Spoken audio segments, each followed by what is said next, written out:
Hello everyone, myself Shashikala Gora, Assistant Professor of ABST from Government College, Beirut.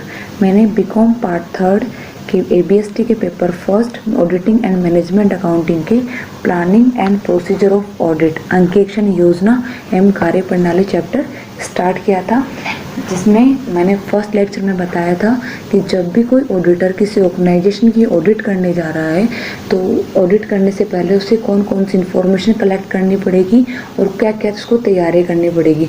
जैसे सबसे पहले उसको audit programme बनाना पड़ता है, तो ऑडिट प्रोग्राम की डेफिनेशन क्या होती है, मीनिंग क्या होता है, ऑडिट प्रोग्राम होता क्या है और ऑडिट प्रोग्राम तैयार करते समय कौन कौन सी बातों का ध्यान रखना है और कौन कौन सी बातों को ऑडिट प्रोग्राम में इंक्लूड करना है। इसके साथ ही मैंने एक ऑडिट प्रोग्राम का स्पेसिफिक मैंने एक प्रारूप भी आपको बताया था, उसमें बताया था कि किस तरीके से एक ऑडिट प्रोग्राम बनाया जाता है। आज के इस लेक्चर में हम बात करेंगे एडवांटेज ऑफ ऑडिट प्रोग्राम, अंकेक्षण कार्यक्रम के क्या लाभ हैं, क्यों एक अंकेक्षण कार्यक्रम बनाया जाता है।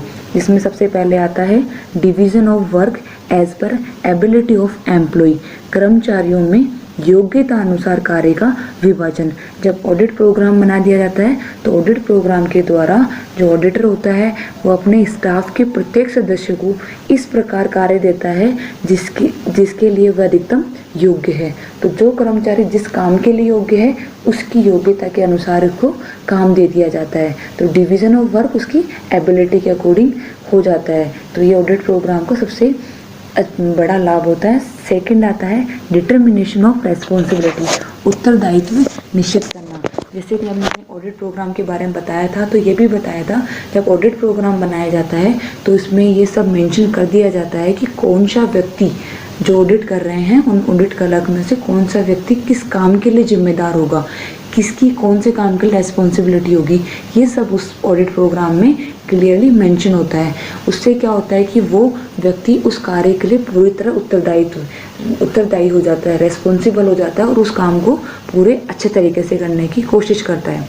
नेक्स्ट आता है प्रोग्रेस ऑफ वर्क, अंकेक्षण कार्य की प्रगति। ऑडिट प्रोग्राम को देख के कोई भी व्यक्ति ये पता लगा सकता है कि उस ऑर्गेनाइजेशन की कितनी ऑडिट हो चुकी है और कितनी बाकी है, उसकी ऑडिट वर्क की कितनी प्रोग्रेस हो चुकी है। ये सब किसी भी ऑडिट प्रोग्राम को देख के पता लगाया जा सकता है, क्योंकि ऑडिट प्रोग्राम में सारी चीज़ें स्टेप वाइज मेंशन होती है कि कौन सा काम कब किया जाएगा। नेक्स्ट आता है चेंज वॉन्ट अफेक्ट वर्क, कर्मचारियों में परिवर्तन का अंकेक्षण कार्य पर प्रभाव नहीं। यदि किसी कारण से जो उन्होंने ऑडिट क्लर्क लगा रखे हैं उनके स्थान पर दूसरे व्यक्तियों को लगाकर ऑडिट करवाना पड़े तो ऐसे नए व्यक्तियों को उस कार्य को संभालने में कठिनाई नहीं होगी, क्योंकि वो ऑडिट प्रोग्राम को देख लेगा, उसे पता लग जाएगा कि वो व्यक्ति कौन कौन से कार्य के लिए रिस्पॉन्सिबल था और वो कार्य कितने हो चुके हैं और कितना वो काम बाकी है। नेक्स्ट आता है यूनिफॉर्मिटी इन वर्क, कार्य में एक रूपता। ऑडिट प्रोग्राम के थ्रू सब कुछ डिसाइड पहले से कर दिया जाता है कि जब ऑडिट की जाएगी तो कैसे कैसे और किन किन स्टेप्स में की जाएगी। तो इससे क्या होता है एक कार्य में एक रूपता बनी रहती है और कार्य टाइमली फिनिश भी किया जा सकता है। नेक्स्ट होता है protection in work of law, न्यायालय में रक्षा। कई बार क्या होता है जैसे अगर कोई ऑडिटर के खिलाफ कोई न्यायालय में दावा कर देता है कि ऑडिटर ने लापरवाही बरती है ऑडिट करने में, तो ऐसे केस में वो ऑडिटर अपने ऑडिट प्रोग्राम को एज ए साक्षी, एज ए एविडेंस के तौर पे वहाँ पे प्रस्तुत कर सकता है कि मैंने ऐसा ऑडिट प्रोग्राम बनाया और इसी ऑडिट प्रोग्राम के अकॉर्डिंग मैंने ऑडिट करी है, तो एक साक्षी के रूप में काम आता है। नेक्स्ट आता है कंप्लीट एग्जामिनेशन, संपूर्ण जाँच। जब भी ऑडिट प्रोग्राम बनाने के बाद उसके अनुरूप ऑडिट करता है तो वह जो भी सारी उसके ट्रांजैक्शन है, सारे मद हैं, सारे एरिया हैं ऑर्गेनाइजेशन की, वो सारे एरिया कवर कर लेता है। तो उसे इस बात का डर नहीं रहता है कि कोई ट्रांजैक्शन या कोई एरिया छूट तो नहीं गया है। संपूर्ण जांच उसके ट्रांजैक्शन की हो जाती है। इससे नेक्स्ट आता है टाइम सेवर, समय की बचत। जब ऑडिट प्रोग्राम में सब चीज़ निश्चित कर दी जाती है कि कौन से टाइम में कितनी चीज़ पूरी होनी होती है तो बीच बीच में किसी को कोई कन्फ्यूजन नहीं होता है और इस तरीके से ऑडिट काम टाइमली पूरा हो जाता है और टाइम की भी बचत होती है। इससे नेक्स्ट आता है फैसिलिटेट्स रिव्यूज़, पुनरीक्षण की सुविधा।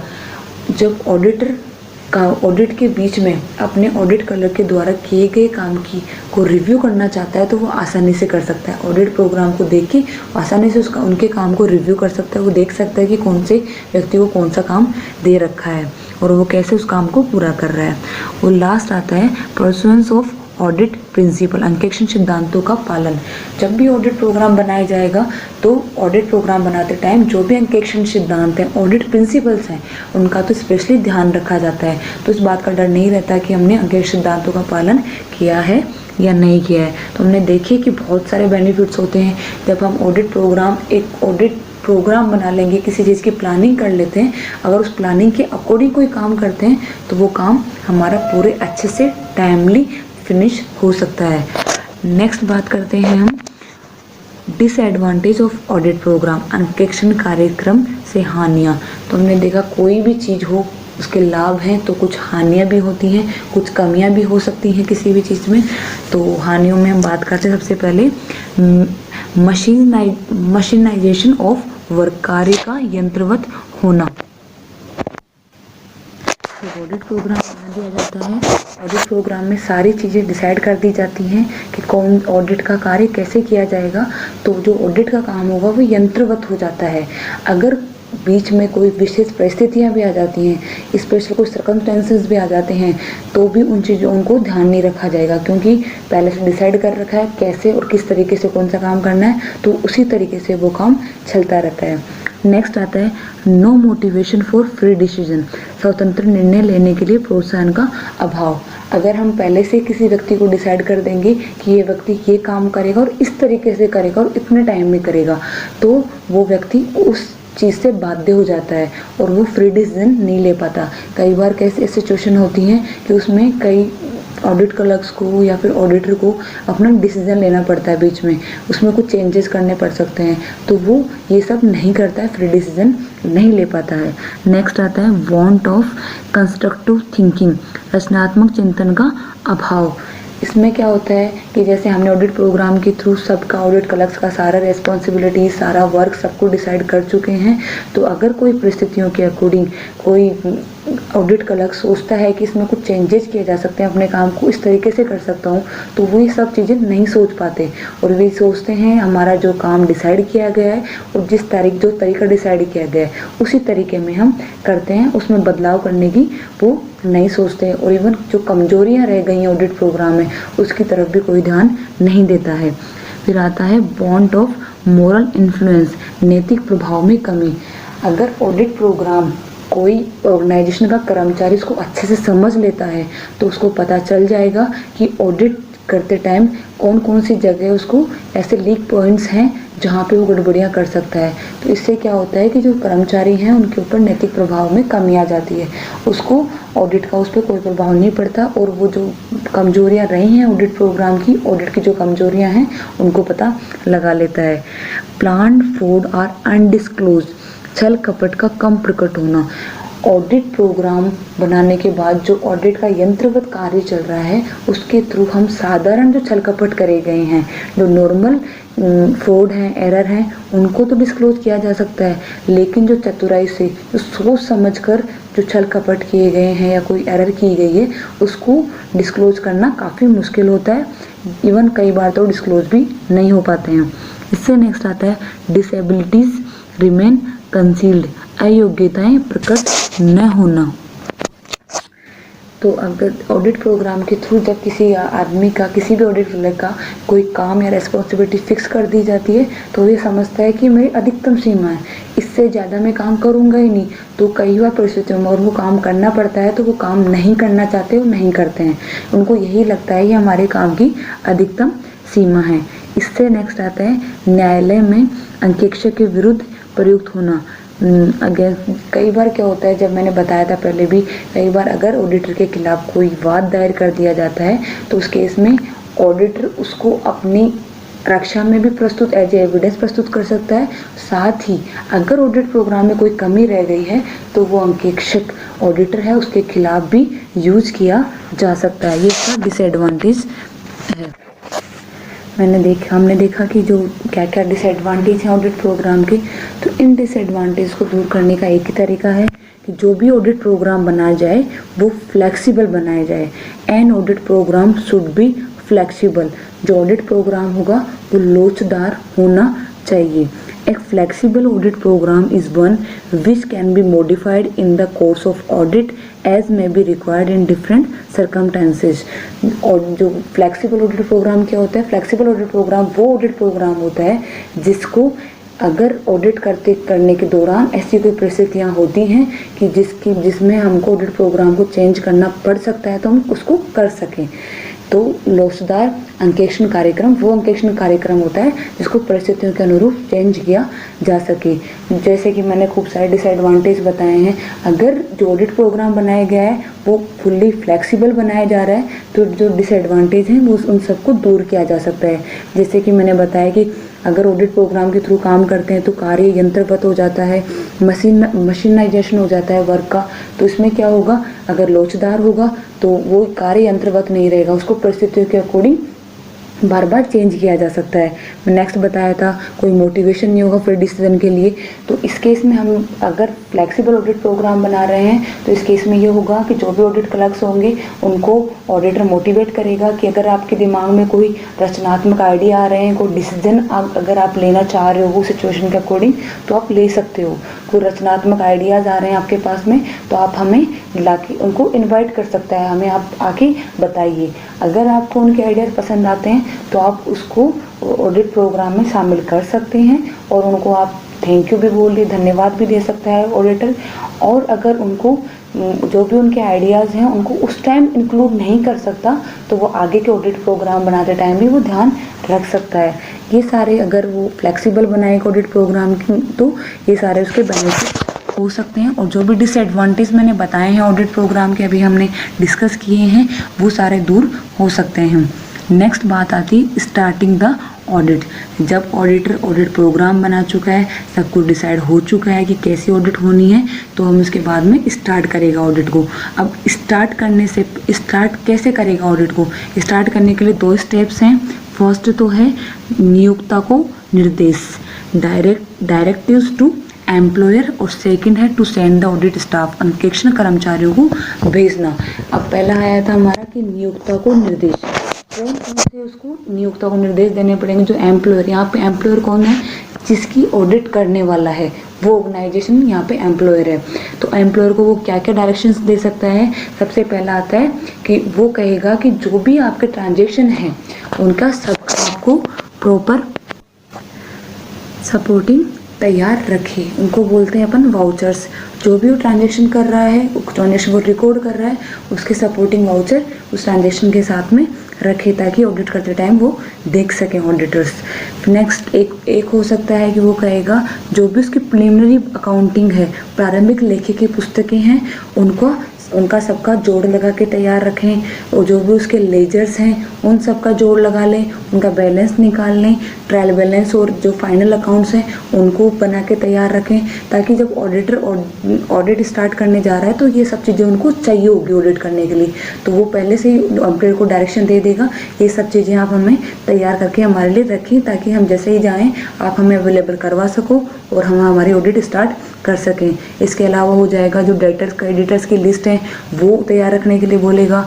एक है इन्वेस्टमेंट्स, कौन कौन से इन्वेस्टमेंट्स करी गई हैं ऑर्गेनाइजेशन के द्वारा, उनका नॉमिनल वैल्यू क्या है, कॉस्ट प्राइस क्या है, बुक वैल्यू क्या है, जो आपने उसमें चिट्ठे में दिखा रहा है कि वो वैल्यू क्या है, उसका लागत मूल्य क्या है, कॉस्ट प्राइस क्या है, ये सब आपको एक बना के इन्वेस्टमेंट की लिस्ट तैयार रखनी पड़ेगी। वो क्लोजिंग स्टॉक के लिए बोलेगा, जो भी क्लोजिंग स्टॉक है उसकी आप सूची बना के तैयार रखिए। आप उनका कैसे वैल्यूएशन कर रहे हैं, मेथड ऑफ वैल्यूएशन बताइए और उसमें आप उसकी भी वो वैल्यू वगैरह देख सकता है। जहाँ तक पॉसिबल होता है, कई बार ऑडिटर जब भी क्लोजिंग स्टॉक की गणना की जाती है, कैलकुलेशन की जाती है, तो ऑडिटर की कोशिश रहती है कि वो उस टाइम वहाँ पहुँच जाए ताकि उसको बाद में ऑडिट करते टाइम इस सब की दिक्कत नहीं आएगी। एक होता है समायोजन की सूची, जिनको बोलते हैं एडजस्टमेंट, लिस्ट ऑफ एडजस्टमेंट भी की सूची भी तैयार करवाया जाएगा। जो वर्ष के अंत में, प्रारंभ में जितने भी समायोजन किए गए हैं, जैसे आउटस्टैंडिंग एक्सपेंसेस कौन कौन से थे, प्रीपेड एक्सपेंसेस कौन कौन से थे, अनअर्न्ड इनकम कौन कौन सी थी, इन सब चीज़ की भी एक सूची बनाने के लिए कहा जाएगा और एम्प्लॉयर को। एक आता है कि संदिग्ध दायित्व का नाम सुना होगा आपने, पहले से कॉमर्स बैकग्राउंड से हो तो। डाउटफुल डेब्ट्स हो गए, और फिक्स कोई कैपिटल एक्सपेंडिचर हो गए, और मैनेजमेंट की डिटेल के लिए बोलेगा, लिस्ट ऑफ मैनेजमेंट, कौन कौन से मैनेजमेंट काम कर रहा है, उनकी लिस्ट नेम वगैरह, ये सब, इन सब की सूचियाँ बनाने के लिए बोलेगा। एम्प्लॉयर को बोलेगा ये सब चीज़ें हमें ऑलरेडी तैयार रखें, ताकि जब भी हम ऑडिट करने आए तो हम सारे हमें डॉक्यूमेंट अवेलेबल हो सके।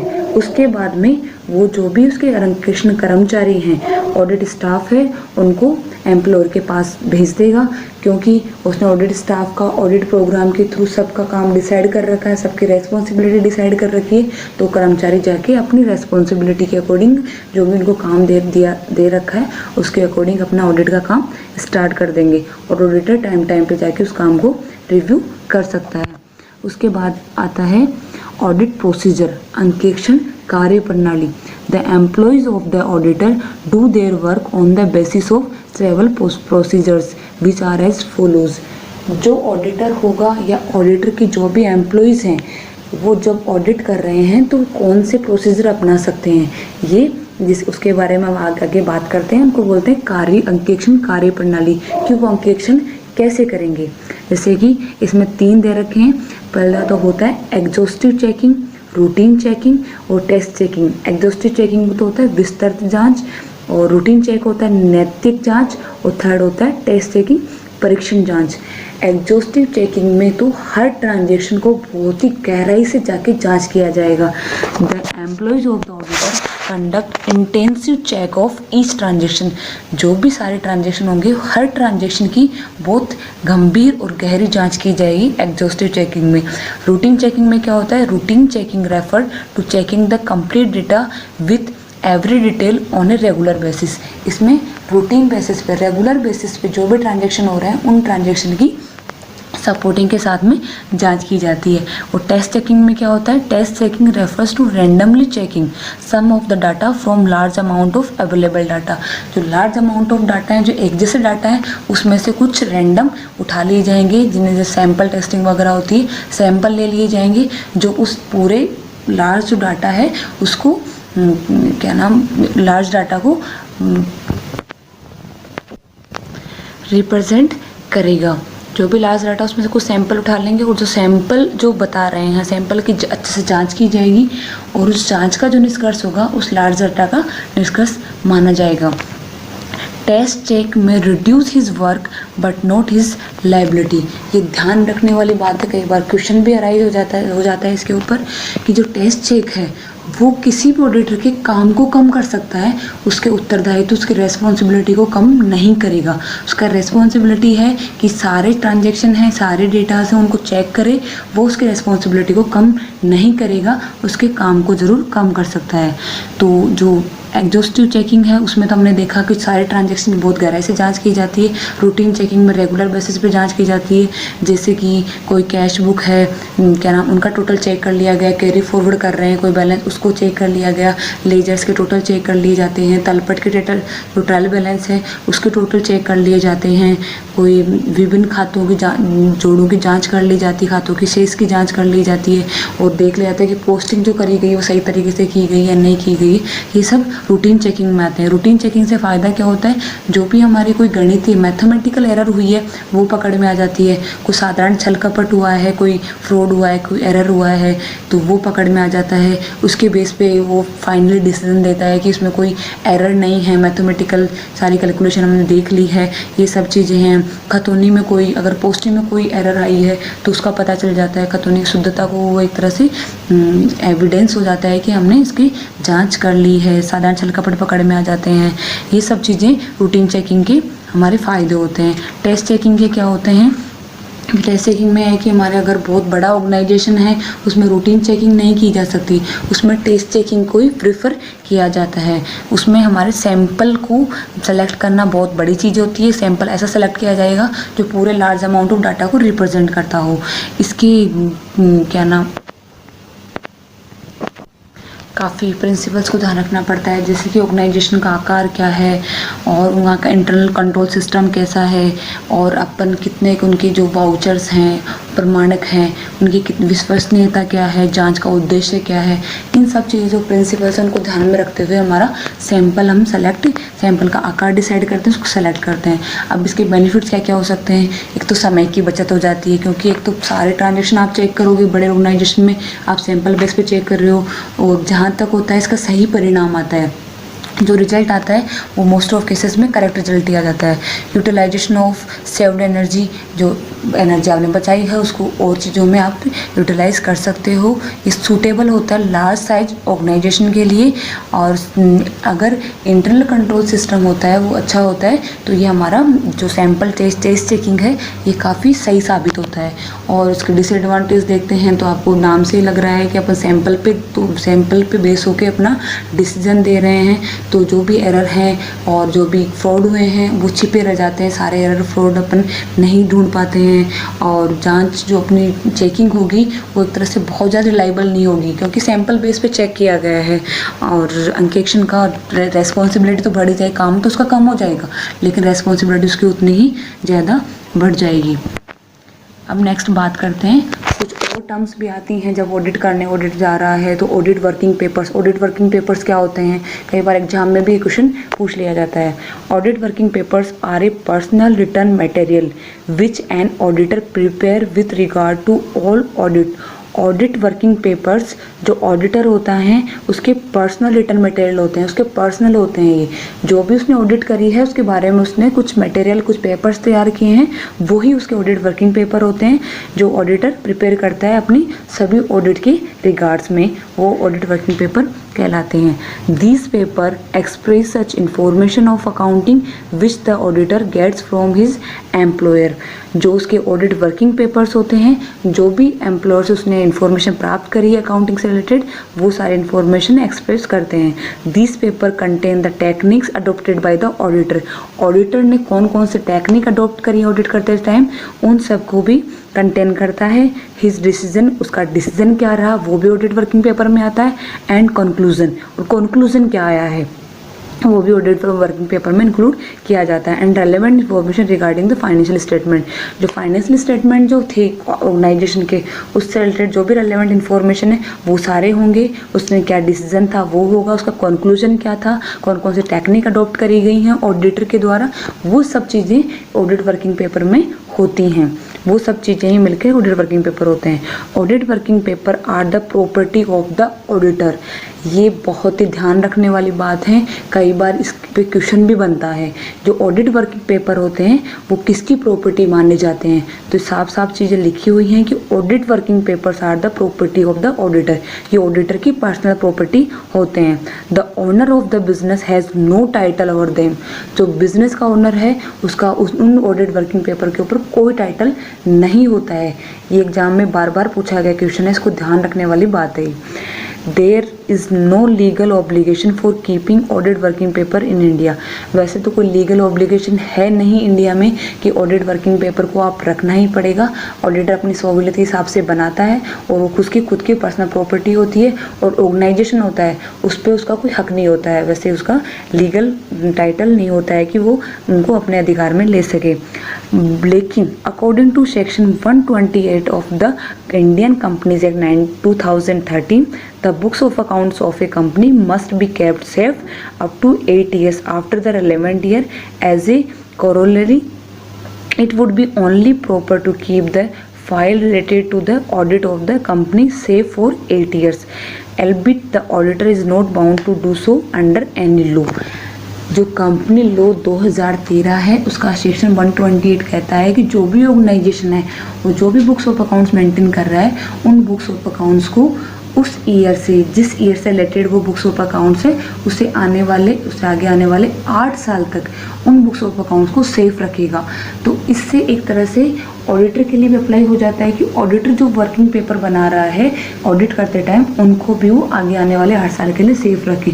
वैसे लॉ में उसको बाउंड नहीं किया गया है, लेकिन इस सेक्शन के थ्रू एक उसकी रेस्पॉन्सिबिलिटी बन जाती है कि उसको भी 8 साल के लिए जब ऑर्गेनाइजेशन रख रहा है तो उसको भी अपने ऑडिट वर्किंग पेपर्स रखने चाहिए। और ऑडिट वर्किंग पेपर्स हो सकता है नेक्स्ट जब दोबारा भी उसको उसी ऑर्गेनाइजेशन की ऑडिट मिल जाए तो ऐसे टाइम में भी ऑडिट वर्किंग पेपर काफ़ी काम में आते हैं। जैसे ऑडिट वर्किंग पेपर्स में क्या क्या इंक्लूड होते हैं, अंकेक्षक की नियुक्ति के संबंध में समझौता, जब उसका अपॉइंटमेंट हुआ था उससे रिलेटेड जो भी एग्रीमेंट थे वो सारे इंक्लूड होते हैं।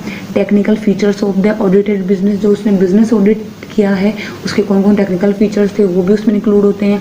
ऑडिट प्रोग्राम होता है, knowledge and information regarding audit programme related जो भी नॉलेज होते हैं, जो भी इन्फॉर्मेशन होती है वो कंटेन करते हैं audit working papers. Correspondence entered with regard to audit programme, statements, information, certificates received in connection with audit work, paper of costing, reconciliation, other calculation done by the auditor के द्वारा कोई reconciliation किया गया, calculation की गई हैं, वो सब ऑडिट वर्किंग पेपर में आएंगे। और जो भी उसके बायलॉज हैं, आर्टिकल हैं, बिजनेस के जो भी बायलॉज हैं, आर्टिकल्स हैं, वो सब भी जो संस्था के नियम हैं, अंतर नियम हैं, उन सब की कॉपी भी ऑडिट वर्किंग पेपर में सेव रखता है auditor. Copy of the minutes of the meeting, अगर मैनेजमेंट के साथ उसकी कोई जो भी मीटिंग हुई है उन सब की मिनट्स की कॉपी भी वो रखेगा। Copy of the document which the auditor want to keep up them, और कुछ जो भी डॉक्यूमेंट की कॉपी वो रखना चाहता है वो सारी ऑडिट वर्किंग पेपर्स के साथ में रख सकता है। लिस्ट ऑफ वाउचर मिसिंग, जब ऑडिट कर रहा है, जब कौन कौन से उसको वाउचर्स नहीं मिले हैं, मिसिंग वाउचर थे, उन सब की लिस्ट भी वो कंटेन करेगा। और ऑडिटर की नोटबुक भी आती है अगर इफ मेंटेन सेपरेटली, और कॉपी ऑफ ऑडिट रिपोर्ट की कॉपी, ये सब डॉक्यूमेंट वो अपने पास रखता है। ये सब डॉक्यूमेंट मिलकर ही ऑडिट वर्किंग पेपर्स कहलाते हैं। अब लास्ट आता है ऑडिट नोटबुक। ऑडिट नोटबुक क्या होती है? Audit notebook is a diary which contain important particular with regard to auditor. The auditor may keep this particular in loose sheet form also and file them with audit working papers. मैंने भी बताया कि audit working papers में audit notebook भी आती है। अगर separately mention है तो ऑडिट नोटबुक को भी ऑडिट वर्किंग पेपर में ही इंक्लूड माना जाता है। तो ऑडिट नोटबुक क्या होती है? ये एक डायरी होती है, जो भी इम्पोर्टेंट पर्टिकुलर्स हैं ऑडिट के रिगार्ड में वो सारे उस डायरी में कंटेन होते हैं, और वो डायरी ही अपने ऑडिट नोटबुक कहलाती है। और ऑडिट नोटबुक लूज शीट में भी, मतलब खुले पेपर भी रखे जा सकते हैं, और उनको एक बाइंडिंग फॉर्म में ऑडिट वर्किंग पेपर्स के साथ में भी रखा जा सकता है। जो अंकेक्षण कार्य होंगे संबंधी पत्र खुले रूप में एक फाइल में नत्थी करके भी रखे जा सकते हैं, और या फिर एक बंधी हुई नोटबुक भी रखी जा सकती है। जो भी अंकेक्षण कार्य किया गया उस संबंधित जो भी महत्वपूर्ण विवरण है वो उनमें लिख दिए जाते हैं, वो होते हैं ऑडिट नोटबुक। ऑडिट नोटबुक में प्राय कौन कौन सी सूचनाएं दी जाती हैं, ये भी एक चीज़ है जो मैं बताती हूँ आपको। जैसे कि आंतरिक निरीक्षण के संबंध में जानकारी। आंतरिक निरीक्षण क्या होता है? इंटरनल चेक के संबंध में जो भी इंफॉर्मेशन है वो उसमें आती है। Name of books of accounts आ सकते हैं। सिस्टम ऑफ बुक कीपिंग, कौन कौन से बुक्स ऑफ अकाउंट्स हैं उनके नाम, जो कौन सी बुक कीपिंग का कौन सा सिस्टम अडॉप्ट किया गया है, और names and address of senior officers के नेम वगैरह आ जाते हैं। The important rule applicable to the organisation, कौन कौन से इंपॉर्टेंट रूल्स हैं जो ऑर्गेनाइजेशन के ऊपर एप्लीकेबल हुए वो सब ऑडिट नोटबुक में इंक्लूड किए जाते हैं। और लिस्ट ऑफ लॉस्ट वाउचर जो मैंने ऑडिट वर्किंग पेपर में आया वो इसमें भी आ सकता है। Important question asked to the businessman and their answers, कई क्वेश्चन को ऑडिटर अपने ऑडिट के दौरान बिजनेसमैन से पूछता है, उनके आंसर्स भी उसमें लिखे जाएंगे। All information that bear importance for future, जो इन्फॉर्मेशन फ्यूचर के लिए इंपॉर्टेंट है वो सारी भी इसमें लिख ली जाती है। क्योंकि मैंने पहले बताया कि नोटबुक क्या होता है, उसमें जो इंपॉर्टेंट पर्टिकुलर्स ऑडिट से रिलेटेड वो सारे ऑडिट नोटबुक में लिखे जाते हैं। और अदर मैटर जो आप उसको लगता है कि वो इसमें रखने चाहिए वो सब इसमें इंक्लूड कर लिए जाते हैं। तो ये मैंने बताया है कि आज हमारा चैप्टर कंप्लीट हो चुका है। इसमें बताया है मैंने कि जब भी ऑडिट करने जाएगा कोई भी ऑडिटर तो उसको कौन कौन सी बातें ध्यान रखनी है, कौन कौन सी चीज़ें उसको बना के रखनी है। जैसे कि ऑडिट प्रोग्राम बनाना पड़ेगा, जब वो ऑडिट कर लेगा तो रिपोर्ट बनाएगा, ऑडिट वर्किंग पेपर को भी सेफ रखेगा, ऑडिट नोटबुक भी होती है, जो भी कुछ टर्म्स होते हैं उनके बारे में भी बता चुकी हूँ। तो थैंक यू।